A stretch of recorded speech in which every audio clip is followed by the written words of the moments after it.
সচিবালয়ের গোপন নথি সন্দেহে আটক করা হয়েছিল ২ ট্রাক।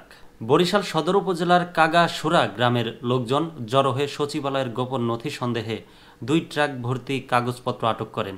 পরে খবর দেন কাউনিয়া থানায়। পুলিশ এসে ট্রাক দুটি আটক করে।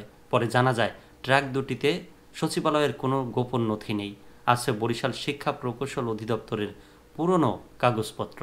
শিক্ষা প্রকৌশল অধিদপ্তর বরিশালের নির্বাহী প্রকৌশলী শহীদুল ইসলাম বলেন, বহু বছরের পুরনো কাগজপত্র, সেই সঙ্গে অফিসের কাঠের আসবাবপত্রের ভেঙে যাওয়া কিছু মালামাল পুড়িয়ে ফেলার জন্য কাউনি এলাকার ময়লা খোলায় পাঠানো হয়েছিল, কিন্তু ট্রাক চালক এসব মালামাল বিক্রি করে দিতে চাইছিলেন।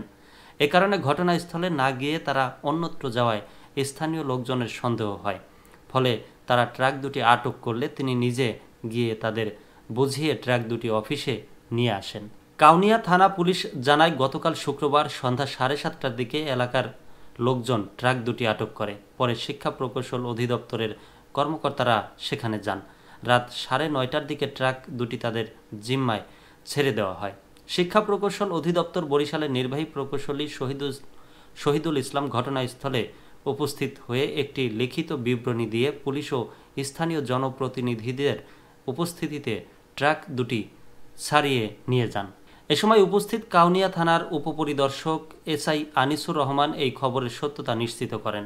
চরবাড়িয়া ইউনিয়ন পরিষদের সাবেক চেয়ারম্যান জিয়াউল ইসলাম বলেন, শুক্রবার সন্ধ্যার পর ট্রাক দুটি ওই এলাকায় সন্দেহজনকভাবে ঘোরাফেরা করছিল।